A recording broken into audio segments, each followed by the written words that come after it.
کتاب اللہ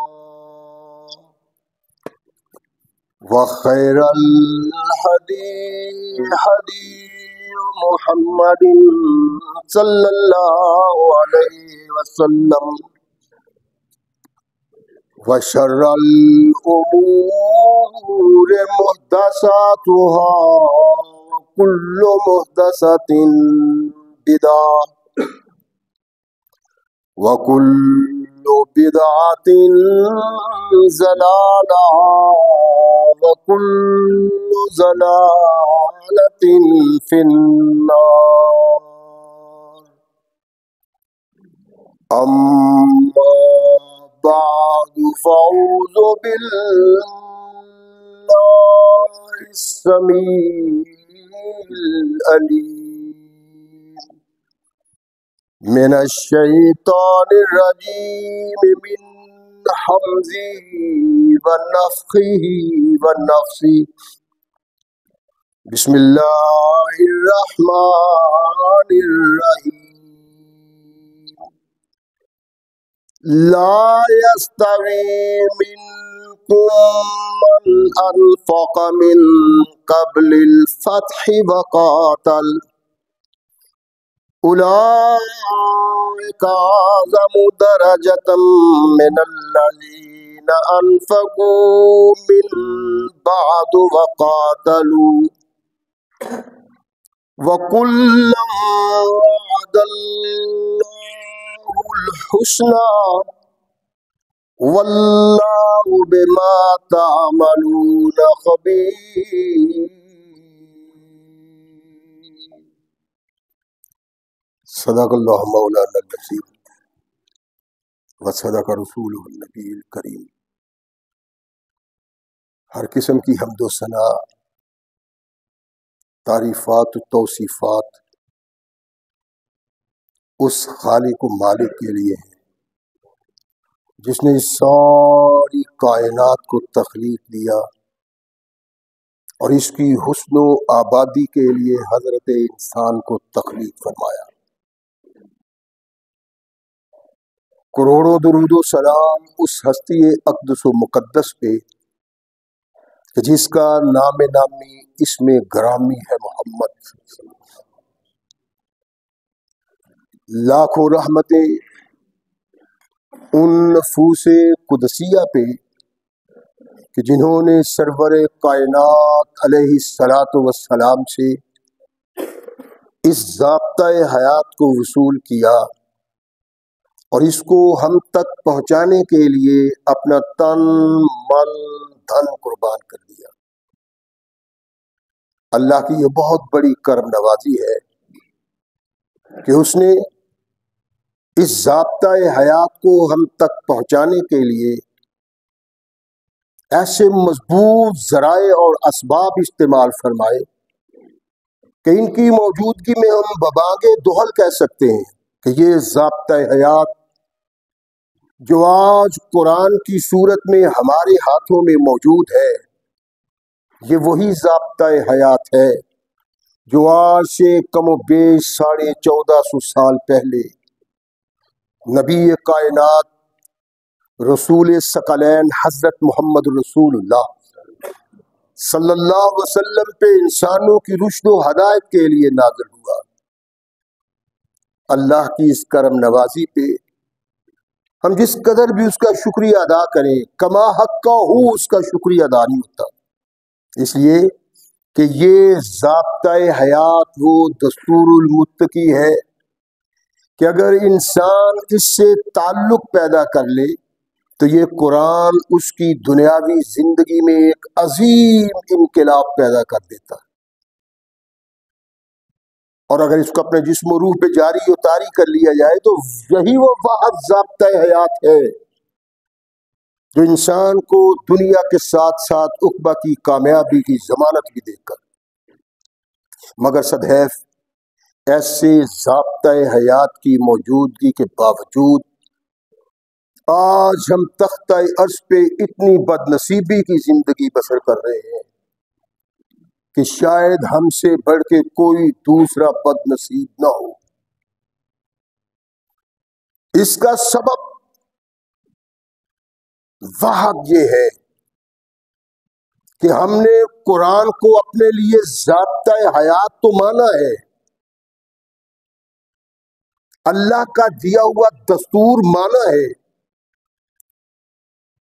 رحمت کائنات محمد رسول اللہ صلی اللہ علیہ وسلم کو اپنا قائد اور رہنما مانا ہے، لیکن صرف ماننے کی حد تک، نہ قرآن پہ ہم عمل کرتے ہیں نہ محمد رسول اللہ کے فرمان پہ، اور یہی سبب ہماری ذلت کا ہے۔ اللہ نے قرآن میں ہر قسم کی ہماری رہنمائی کی، اور ثقلین کے تاجدار محمد رسول اللہ صلی اللہ علیہ وسلم نے اس کی وضاحت کی، اور وضاحت بھی اس انداز سے کہ کسی قسم کی کوئی کمی نہیں چھوڑی اللہ کے نبی نے زندگی کے ہر رخ میں۔ اس قرآن میں ہر نیکی، ہر اچھائی، ہر بھلائی، ہر خیر کا ذکر ہے، اس کی وضاحت رسول اکرم علیہ الصلوۃ والسلام نے کی۔ اللہ نے ان لوگوں کا تذکرہ قرآن میں کیا جنہوں نے ثقلین کے تاجدار محمد رسول اللہ کے ہاتھ پہ نبوت و رسالت اور اللہ کی توحید کے ایمان کا اظہار کیا، پھر ان کو کائنات کے بہترین انسان قرار دیا، اور آنے والوں کو کہا کہ آمنو کما آمن الناس، ایمان کا اظہار کرو ایسے جیسے محمد الرسول اللہ کے صحابہ نے کیا ہے، اور ان کی طرف دیکھنے، ان سے پانے کی رہنمائی کی ہے۔ اللہ کے نبی کے ساتھ جو بھی وابستہ ہوا وہ ایک ہیرا تھا، اور ایک سے ایک بڑھ کے، لیکن یہ عمل حیاتی ہے، انسانوں میں بھی غیر انسانوں میں بھی، انبیاء میں بھی اور غیر انبیاء میں بھی کوئی اس مقام کا حامل ہوتا ہے کہ دوسرا اس مقام کا حامل بن نہیں سکتا، لیکن ہوتا بھی وہ وہی سلسلہ سے ملا ہوا ہے جو سلسلہ اللہ نے شروع کیا، عام انسانوں میں اور خاص انسانوں میں۔ رحمت کائنات محمد رسول اللہ صلی اللہ علیہ وسلم نے نبوت کا دعویٰ کیا، لوگوں کو اپنی طرف بلایا، اور اس بلانے میں جو ستم اٹھایا، ظلم اٹھایا، وہ ناقابل بیان ہے۔ کرتے چلے گئے، لوگوں کو آواز دی، بتلایا کہ میں تمہیں اس طرف بلا رہا ہوں، اگر تم آ گئے تو دنیا بھی بہترین بن جائے گی، تو آخرت بھی بہترین بن جائے گی۔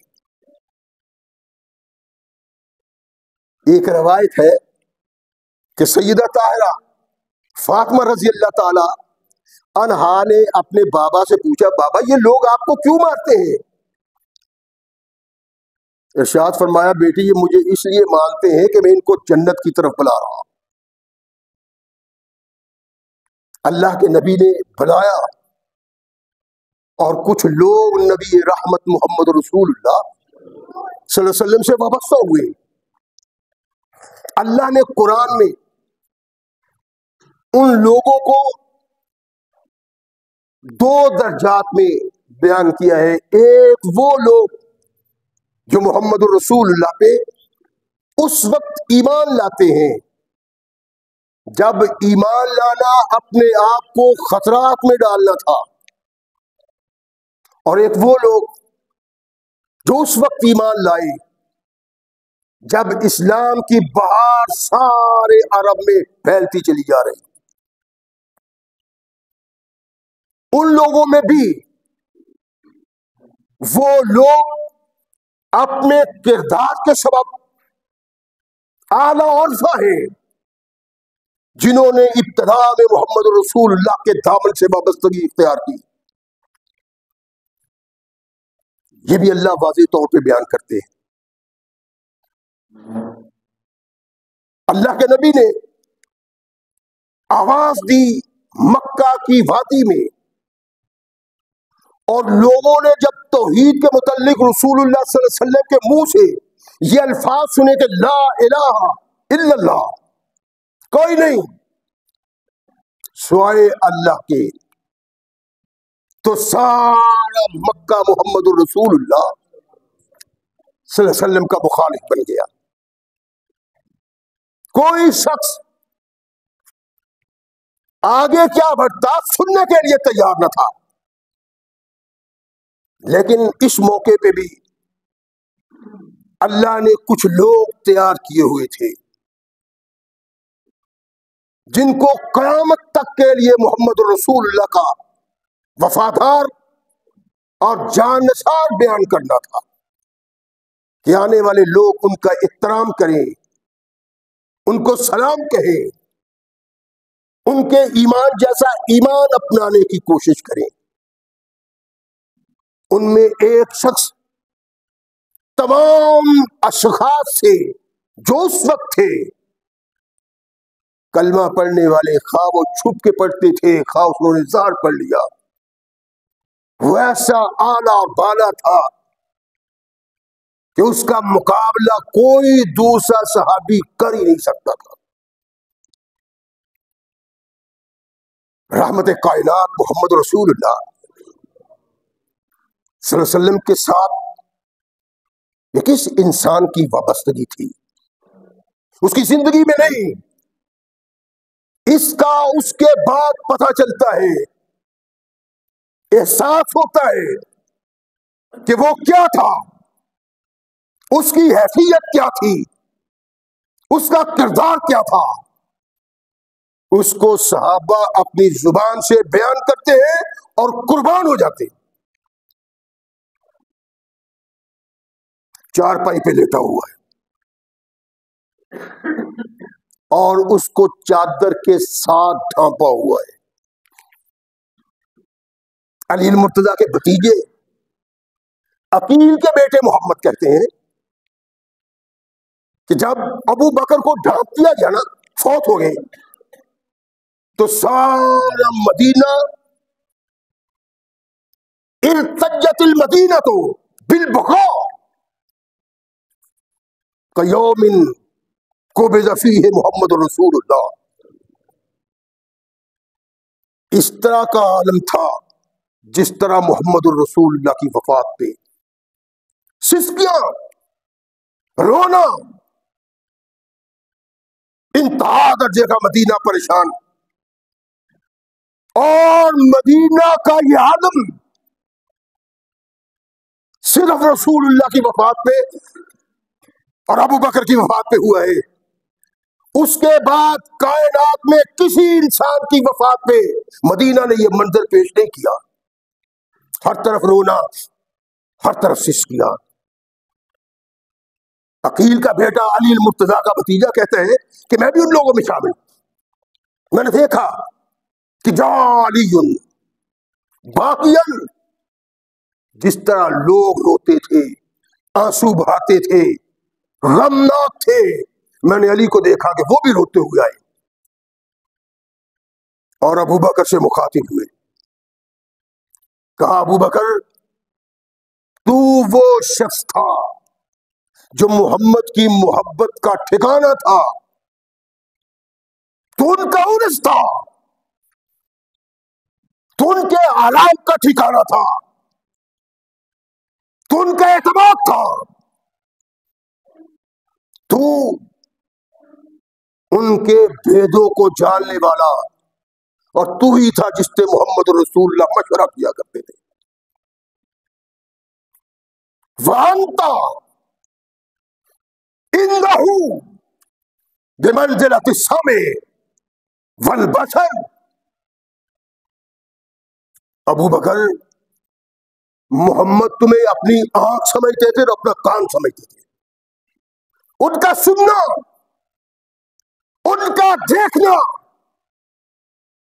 تیری ہی بنا پہ تھے. اب اگر اللہ تجھے رسول کی طرف سے،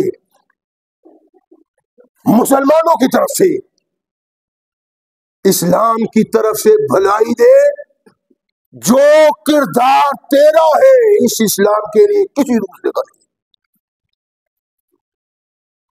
صدقت رسول اللہ صلی اللہ علیہ وسلم، تو نے رسول اللہ صلی اللہ علیہ وسلم کی تصدیق کی. ہینا کذبہ الناس، اس وقت جب لوگ محمد رسول اللہ کو جھٹلاتے تھے. فسماک فی کتاب اللہ صدیقا، اللہ نے تیرا نام اپنے قرآن میں صدیق رکھا ہے. یہ کائنات میں اگر شرف و فضل کسی کو ملا ہے تو وہ تنے تنہا ابو بکر کی ذات ہے. ابو بکر کے علاوہ کسی کو نہیں ملا. فسماک اللہ فی تنزیلہ صدیقا، اللہ نے کہا فالذی جاء بالصدق وصدق بہ. اور علی مرتضیٰ کہتے ہیں کہ الذی جاء بالصدق محمد صلی اللہ علیہ وسلم، اور جس آدمی نے تصدیق کی وہ ابو بکر ہے. الذی جاء بالصدق وصدق بہ، تیری ذات ہے ابو بکر. اور علی مرتضیٰ رضی اللہ تعالیٰ عنہ نے یہ ابی بکر کا لفظ کیوں استعمال کیا ہے؟ یہ تو نام نہیں ہے ان کا. ان کا نام ان کی ماں نے عبد الکعبہ رکھا تھا، اور جب وہ محمد رسول اللہ سے وابستہ ہوئے تو اللہ کے نبی نے یہ مشرکانہ نام ختم کر دیا. فرمایا تیرا نام عبد الکعبہ نہیں بلکہ تیرا نام آج سے عبداللہ ہے. لیکن علی المرتضیٰ جب تعریف اور توصیف کرتے ہیں تو عبداللہ نہیں کہتے، ابو بکر کہتے ہیں. اس کا سبب کیا تھا؟ کیوں علی المرتضیٰ نے ابو بکر کا لفظ استعمال کیا؟ اس کا سبب یہ تھا کہ اللہ نے ابو بکر کے اس نام کو قیامت تک زندہ رکھنا تھا، اور اس نام کے لینے سے جو خوشبو پیدا ہوتی ہے وہ کسی اور نام سے پیدا نہیں ہو سکتی تھی. اللہ کے نبی کے صحابہ، اللہ کے نبی خود اس چیز کے قائل مائل اور اس کو بیان کرنے والے تھے. اور تمام محقق مورخین نے، نقل مارنے والے مورخین کی بات نہیں ہے جو مکھی پہ مکھی مارتے ہیں اور دوسرے کا لکھا ہوا بیان کر دیتے ہیں. نہیں، محقق مورخین جنہوں نے تحقیق کی وہ کہتے ہیں ابو بکر کا نام ابو بکر اس لیے پڑا، یہ کنیت ہے، نام نہیں. یہ کنیت اس طرح اس لیے پڑی کہ انہ بکر الی الاسلام قبل غیرہ، ابو بکر وہ شخص ہے جو کسی بھی دوسرے کے اسلام لانے سے پہلے اسلام لائے. یہ شرف و فخر ابو بکر ہے. لیکن بات نصیبی ہے ہماری، یہ شرف ہم نے ابو بکر کا قائم رہنے نہیں دیا.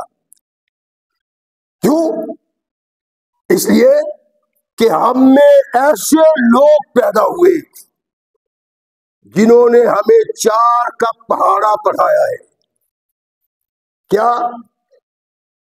کہ پہلے 4 لوگ ایمان لائے تھے. مردوں میں ابو بکر،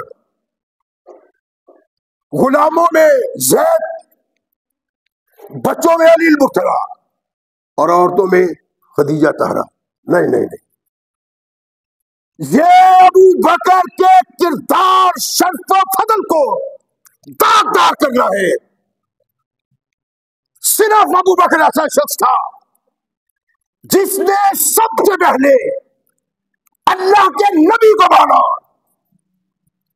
کی توحید کی تصدیق کی، اس سے پہلے نہیں، ان کے ساتھ بھی کسی نے نہیں کی۔ یہ ابو بکر کے شرف و فضل کے ساتھ کھیل کھیلنا ہے کہ چار بھی مومن تھے۔ لیکن اس بات کو، اس حقیقت کو سمجھنے کی کوشش کرنی چاہیے کہ جو آدمی گھر کا مالک ہوتا ہے، سربراہ ہوتا ہے، سرپرست ہوتا ہے، اس سرپرست اور اس مالک کے گھر والے ہر آن اس کے ساتھ ہوتے ہیں۔ انہیں اس بات کے کہنے کی ضرورت نہیں ہے کہ ہم اپنے باپ کے ساتھ ہیں، ہم اپنے بیٹے کے ساتھ ہیں، ہم اپنے باپ کے ساتھ، بھائی کے ساتھ ہیں۔ نہیں، وہ گھر کے سربراہ کے ساتھ ہوتے ہیں۔ ایمان کا اظہار پورے مسلمانوں میں جس نے بباغ طول کیا وہ صدیق کی ذات تھی، اور ان کے اس شرف و فضل میں کسی دوسرے کو شامل کسی طریقے بھی نہیں کیا جا سکتا۔ یہ چار کا پہاڑا ویسے ہمیں پڑھا دیا گیا ہے۔ ابو بکر وہ شخصیت تھی جس نے محمد رسول اللہ پہ ایمان کا اظہار کیا، اس سے پہلے کسی نے نہیں۔ اس لیے کہ علی المرتضیٰ نے جب صدیق کی تعریف کی تو ابو بکر کر کے کی، اور ابو بکر کا معنی یہ ہے کہ ابو بکر وہ ذات ہے انہ بکر الی الاسلام قبل غیرہ، کہ کوئی بھی اسلام میں داخل نہیں ہوا تھا ابو بکر سے پہلے۔ گھر والوں کی بات نہیں ہے، غلام بھی گھر کا فرد ہے، بیٹا بھی گھر کا فرد ہے، بیوی بھی گھر کا فرد ہے۔ وہ دعویٰ کرنے والے قائد کے ساتھ ہی ہوتے ہیں۔ ساری دنیا کی کتابیں اٹھا لو، تفاسیر، احادیث، تاریخ، احادیث کی شروع، قرآن کی تفاسیر، کسی میں آپ کو یہ نہیں ملے گا کہ گھر والوں میں سے کسی نے کہا تھا اشہد اللہ الہ الا اللہ وانک رسول اللہ۔ یہ تنہا ایک شخص نے کیا تھا، اور اس کے شرف و فضل کو داغدار کرنا ہے، کسی بھی شخصیت کو اس کے ساتھ ملانا۔ اس بات سے توبہ کر لینی چاہیے مولویوں شولویوں کو۔ تنہا ابو بکر ہے جو سب سے پہلے ایمان لایا، جو بھی ایمان میں داخل ہوا، جو بھی اسلام میں داخل ہوا، وہ ابو بکر کے بعد داخل ہوا ہے، نہ ابو بکر سے پہلے اور نہ ابو بکر کے ساتھ۔ ابو بکر کی شخصیت وہ شخصیت ہے، گھر والے ساتھ ہی ہوتے ہیں، جو قائد، سربراہ، مالک کہتا ہے وہ اس کی تصدیق و تائید ہی کرتے ہیں، کہنے کی ان کو ضرورت نہیں ہوتی۔ اور جو اپنے گھر والے مالک کی بات نہیں مانتا، وہ گھر سے اٹھا کے باہر پھینک دیا جاتا ہے، اور اسے گھر میں نہیں رہنے دیا جاتا۔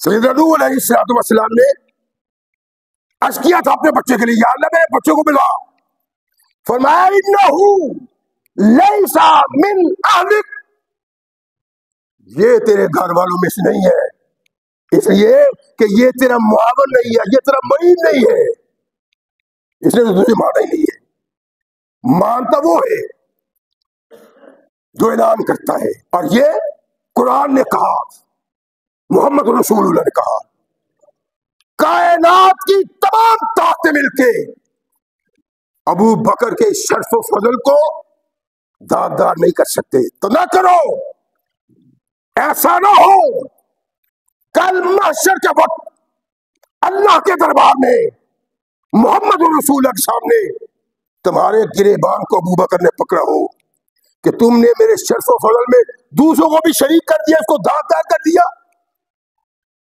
اس سے پہلے توبہ کر لینی چاہیے۔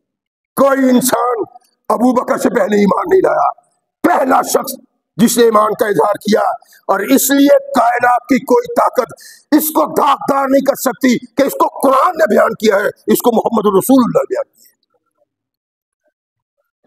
اللہ نے کہا والذی جاء بالصدق وصدق بہ، علی المرتضیٰ نے کہا جو صدق لے کے آیا وہ محمد کی ذات تھی صلی اللہ علیہ وسلم، اور جس نے تصدیق کی وہ ابو بکر کی ذات تھی۔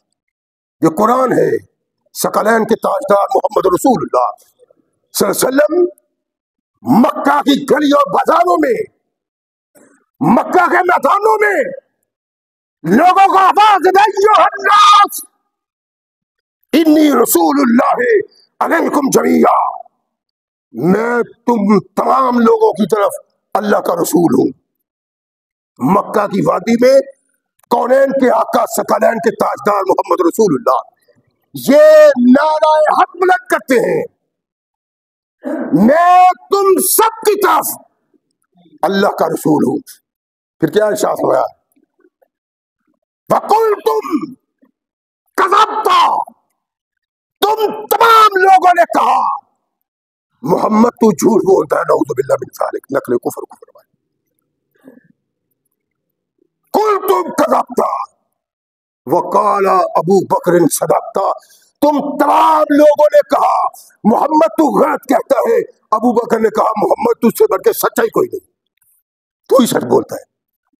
یہ کردار تھا محمد رسول اللہ کا، جس کردار کی بنا پہ ابو بکر کی یہ شخصیت ثابت ہوئی کہ لا غیرہ لا شریکہ فی الایمان، ابو بکر کا کوئی ثانی اور کوئی شریک نہیں، واحد ابو بکر کی ذات ہے جس نے سب سے پہلے محمد رسول اللہ صلی اللہ علیہ وسلم پہ ایمان کا اظہار کیا تھا۔ ابو بکر کے شرف و فضل کو داغدار نہیں کرنا چاہیے، اس کو مانو، کہنے کی بات ہے اور حق کا سچ ہے، تاریخ شاہد ہے، تفسیر شاہد ہے، حدیث شاہد ہے کہ ابو بکر وہ شخصیت تھی جس نے محمد الرسول اللہ پہ ایمان کا اظہار اس وقت کیا کہ ان سے پہلے کسی نے نہیں کیا تھا۔ رحمت کائنات محمد رسول اللہ آخری نبی ہے۔ کوئی نبی آیا شہر کی طرف، کوئی ایک بستی کی طرف، کچھ ایک کنویں میں رہنے والے لوگوں کی طرف، لیکن اللہ نے محمد رسول اللہ کو قیامت کے لیے منتخب کیا کہ میرے محبوب ان انسانوں کی طرف قیامت تک، اب تیری نبوت ہے، قیامت تک کے لیے اللہ نے محمد الرسول اللہ کو نبی کے لیے منتخب کیا، اور محمد الرسول اللہ کی شریعت اور دستور کی تبلیغ کے لیے اللہ نے ابو بکر کو منتخب کیا تھا۔ نبی وہ، شریعت اس کی، اور تبلیغ اللہ نے محمد رسول اللہ کے اس غلام کے ثبوت کی۔ یہ ایمانی جذبہ نبی کائنات محمد رسول اللہ صلی اللہ علیہ وسلم کا کمال ہے کہ جس جذبہ ایمانی سے وہ کردار ابو بکر نے کیا دنیا کے کسی انسان نے نہیں کیا۔ دور بھی نہیں، خرد بھی لگائے، نظر دوڑائے، تاریخ کے اوراق الٹ پلٹ کریں، تفسیر کے، تاریخ کے، حدیث کے، اور آپ الٹ پلٹ کے دیکھیں، اگر دوربین سے نظر نہیں آتا خوردبین لگائے، لیکن آپ کو کوئی انسان نظر نہیں آئے گا جس نے اسلام کے لیے وہ کردار ادا کیا ہو جو ابو بکر نے کردار ادا کیا ہے۔ اور یہ نبی رحمت محمد رسول اللہ صلی اللہ علیہ وسلم کا وہ رہنمائی کرنا تھا کمال کی، کوئی دوسرا نہیں کر سکتا تھا اس طرح رہنمائی جس طرح محمد رسول اللہ صلی اللہ علیہ وسلم نے کی۔ نتیجہ کیا نکلا؟ اللہ کا دین آیا، اللہ کے نبی نے لوگوں کو واعظ کیا، کوئی سنتا نہیں، اللہ نے ایک شخص محمد رسول اللہ کے دامن میں واسطہ کیا جس نے نہ صرف سنا نہیں بلکہ تبلیغ کی ہے، اور کائنات کے آقا محمد رسول اللہ صلی اللہ علیہ وسلم نے ارشاد فرمایا کہ کوئی مجھ پہ ایمان لانے والا، میں نے جو بھی فکرات جہاں بھی بولے ہیں عربی میں ہو یا اردو میں، اس میں استثناء نہیں ہے۔ کنتم کذبتم، کوئی استثناء نہیں، تمام مخاطب تم نے مجھے غلط کہا، ابو بکر صدقتا، ابو بکر نے کہا تو سچا ہے، استثناء کوئی نہیں۔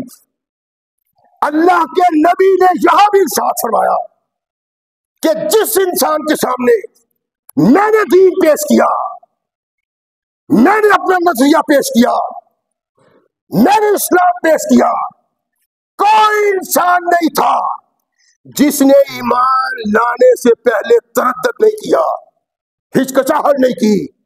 لیکن اگر کوئی محمد پہ ایمان لانے والا ایسا انسان ہے جس نے تردد نہیں کیا، وہ ابو بکر کی ذات ہے، کوئی ابو بکر کا ثانی نہیں۔ جو ابو بکر کا تقابلی جائزہ کسی کے ساتھ لیتا ہے، قیامت کے دن اللہ کی گرفت میں آ جائے گا۔ اس لیے کہ اللہ نے قرآن میں کہہ دیا ہے ابو بکر جیسا کوئی نہیں، اور محمد رسول اللہ صلی اللہ علیہ وسلم نے اپنے فرمان میں کہا ہے۔ پھر ابو بکر کی تبلیغ، ابو بکر کا واس، نبی کے دین کو لے کے نکلنا کمال کا ہے۔ ابو بکر کی تبلیغ سے آنکھیں کھولے، دل کھولے، کان کھولے۔ ابو بکر کی تبلیغ سے وہ لوگ ایمان لائے تھے، وہ لوگ اسلام میں داخل ہوئے جو اسلام کے ماتھے کا جھومر ہے۔ عثمان بن عفان ابو بکر کی تبلیغ سے مومن ہوا۔ عبد الرحمن بن عوف ابو بکر کی تبلیغ سے مومن ہوا۔ سعد بن ابی وقاص ابو بکر کی تبلیغ سے مومن ہوا۔ طلحہ ابو بکر کی تبلیغ سے مومن ہوا۔ زبیر ابو بکر کی تبلیغ سے مومن ہوا۔ ابو عبیدہ بن الجراح ابو بکر کی تبلیغ سے مومن ہوا تھا۔ اور جانتے ہو یہ کون ہے؟ ان جیسا اسلام میں کوئی دوسرا نہیں ہے۔ اللہ کے نبی محمد رسول اللہ صلی اللہ علیہ وسلم صحابہ میں بیٹھے ہوئے، ارشاد فرمایا میرے صحابہ سب سے پہلے اس دھرتی پہ محمد رسول اللہ کی زبان سے نکلنے والے الفاظ، فرمایا میرے ان صحابہ میں جنہوں نے میرے رسالت کا اور اللہ کی توحید کا اقرار کیا ہے، ان میں 10 صحابی وہ ہیں جو جنت کے مالک اور جنت کے وارث ہیں۔ پہلی خوشخبری، پہلا انعام 10 صحابہ اللہ کے نبی نے ارشاد فرمایا یہ جنتی ہیں۔ ان 10 صحابہ میں 6 وہ ہیں جو ابو بکر کی تبلیغ سے ایمان لائے تھے۔ اور اللہ نے جن صحابہ کو رسول کی معرفت ہم تک پیغام دیا یہ جنت کے وارث ہیں، ان جنت کے وارثوں میں 6 وہ تھے جو ابو بکر کی تبلیغ سے ایمان لائے تھے، اور باقی خود بہت 7واں ابو بکر، باقی خود بخود آئے۔ یہ کردار تھا ابو بکر کا۔ ابو بکر کا احسان صرف اسلام پہ نہیں، مسلمان بھی ممنون احسان ہے، اور یہ تب تک احسان اتارا نہیں جا سکتا جب تک جنت کے 8 دروازوں سے آواز نہ آئے ابو بکرن ابو بکرن ابو بکرن ابو بکرن۔ جنت کے 8 دروازے پکاریں گے ابو بکر کو کہ ہم میں سے گزرو، اور یہ اسلام کا احسان اتارنا ہے، اور اس سے ہی مومنوں کا بھی احسان اترے گا کہ جنت کے تمام دروازوں سے ابو بکر کو آواز ملے گی آ جاؤ۔ کائنات کی وہ شخصیت، اسلام کا وہ ہیرا جس کے ساتھ کسی کا تقابلی جائزہ نہیں لیا جا سکتا، ایسے کردار کا عمل کوئی دوسرا تھا ہی نہیں۔ آدم سے لے کر تب سے لے کر اب تک، اب سے لے کر قیامت تک کسی کا تقابلی جائزہ ابو بکر سے نہیں لیا جا سکتا۔ کیا ہے؟ ابو بکر نے اسلام قبول کر کے تبلیغ کی ہے، اسلام کی تشہیر کی، لوگوں کو اسلام سے آشنا کروایا۔ کچھ لوگ ایمان لے آئے وہ کمزور تھے، ناتواں تھے، اس مقام پہ نہیں تھے، اس مرتبہ پہ نہیں تھے کہ وہ اپنی جان کی خلاصی کروا سکتے کلمہ پڑھ کے۔ کافروں نے ظلم و ستم کے پہاڑ توڑے. ایسے بھی لوگ تھے کہ ابو بکر ایک گلی سے گزر رہا ہے, آواز آتی ہے احد احد احد, گئے. احد احد کہنے والا بلال ہے, مار پڑ رہی ہے. ارشاد فرمایا بلال اگر تم نہ احد احد کرو تو کیا فرق پڑتا ہے, احد تو ہے, تیرا ایمان بھی کامل, تیرا ایمان اکمل, لیکن اس مار سے بچ جاؤ. کوشش کروں گا ابو بکر. دوسرے تیسرے دن بعد ابو بکر وہاں سے گزرے, پھر آواز آ رہی ہے. کہا بلال میں نے تجھے کیا کہا تھا؟ کہنے لگا ابو بکر تو کہتا ہے احد احد نہ کہ, اللہ کہتا ہے کہو بلال احد احد. اچھا, اس کے مالک سے رابطہ کیا کہ اس کو آزاد کر دو, میں قیمتاً خریدتا ہوں. کہنے لگا ابو بکر تم قیمتاً خرید نہیں سکتے. کیوں کہنے لگا تھا؟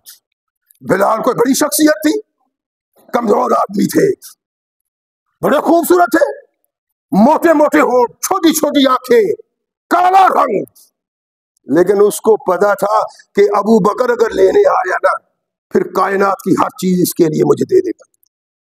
ایک بڑا بہترین زبردست قسم کا غلام. کہنے لگا ابو بکر کو دینا پڑے گا. ٹھیک ہے, اتنے درہم بھی ٹھیک ہے, یہ بھی ٹھیک ہے, وہ بھی ٹھیک ہے, لے جاؤ. ابو بکر لے کے بلال کو باہر نکلے. امیہ کھڑکھڑا کے ہنستا ہے اور ہاتھ پہ ہاتھ مارتا ہے. ابو بکر نے کیا بات ہے, کیا ہوا ہے, کیوں اتنا خوش ہو؟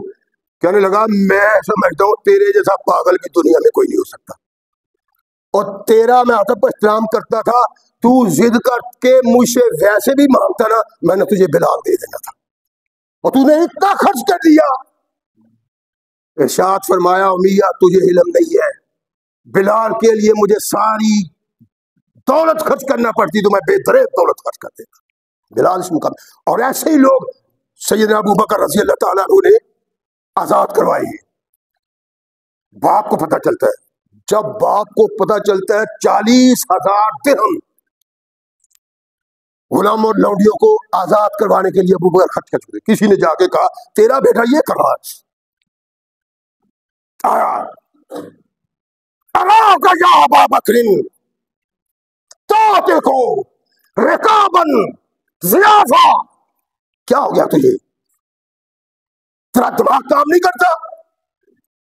تو نے اتنی دولت ضائع کر دی لونڈیوں کو آزاد کروانے کے لیے, غلاموں کو آزاد کروانے کے لیے. رکابن ضیافہ, کمزور, ناتواں, کسی نہ کام کے, اور تجھے اپنی اولاد کا خیال نہ تھا, ساری دولت بدکار کر رہے ہو. لیکن اگر تو نے ایسا کرنا ہی تھا, نہ میری ماننی تھی, نہ اولاد کو دیکھنا تھا, نہ معاشرے کو دیکھنا تھا, اگر تو نے ابو بکر ایسا کرنا ہی تھا تو کم از کم ایسے آدمیوں کا انتخاب کرتا, رجالن جلدن یمنعونک ویقومون مقامک, ایسے لوگ منتخب کرتو, ایسے لوگ آزاد کرواتو, ایسے لوگ اپنے ساتھ میں لاتے جو تیرا دفاع کرتے اور تیری جگہ پہ کھڑا ہو کے تلوار اٹھاتے, تجھے بچاتے. ایسا کرتا تو کیا کیا تو نے؟ بابا غصے سے کہہ رہا ہے, بیٹا مسکرایا, بابا اريد لوجه اللہ, مجھے کسی چیز کی ضرورت نہیں, اللہ کی رضا چاہتا ہوں. ایسا کہاں سے؟ ابو بکر کے ساتھ کسی کا تقابلی جائزہ, پہلے کردار کے رخ میں جھلک پیدا کرو ویسی جو ابو بکر صدیق کی ہے.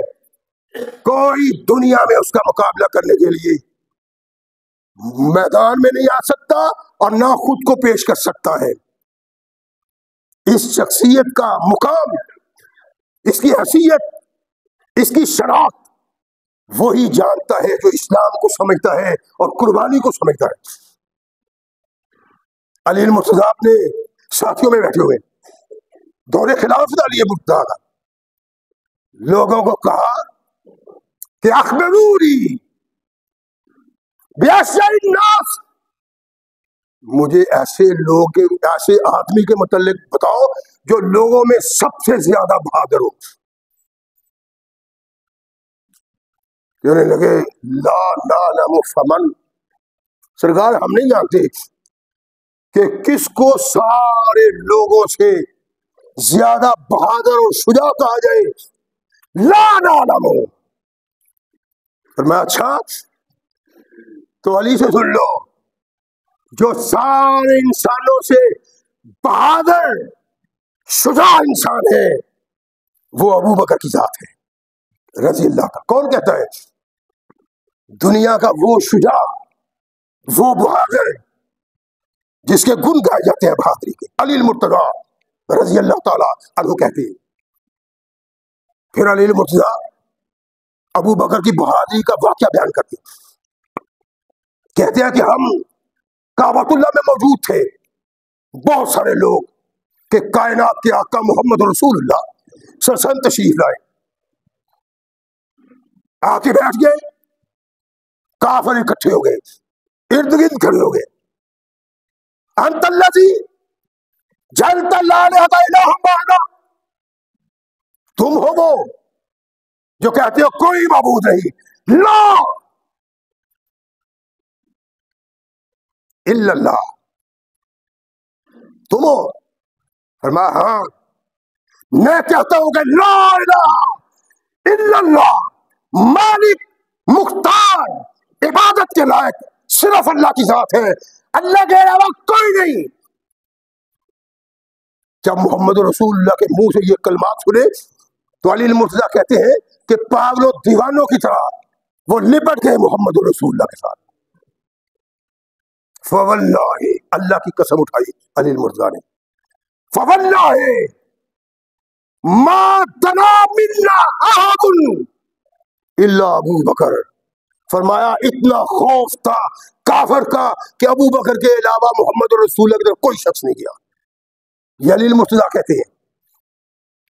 اور پھر لوگوں سے لپٹ گئے، کسی کو مارا، گرایا، دھکا دیا، ٹانگیں ماری، لاتوں سے مارا.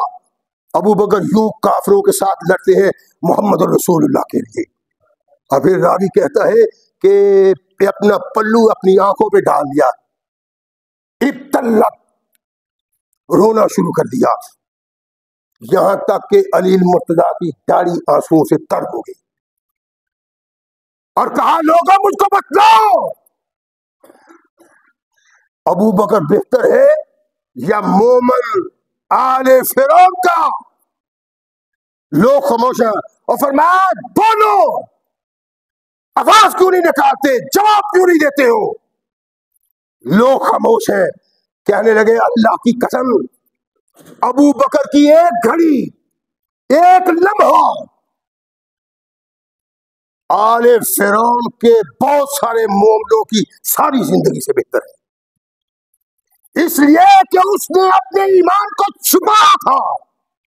ابو بکر نے اپنے ایمان کو ظاہر کیا تھا. ایسا کائنات میں کوئی نہیں.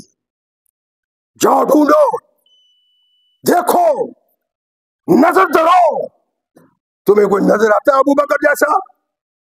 ابو بکر کی شخصیت وہ شخصیت ہے جس اکیلے ابو بکر پہ محمد الرسول اللہ ناز اور مان کیا ہے.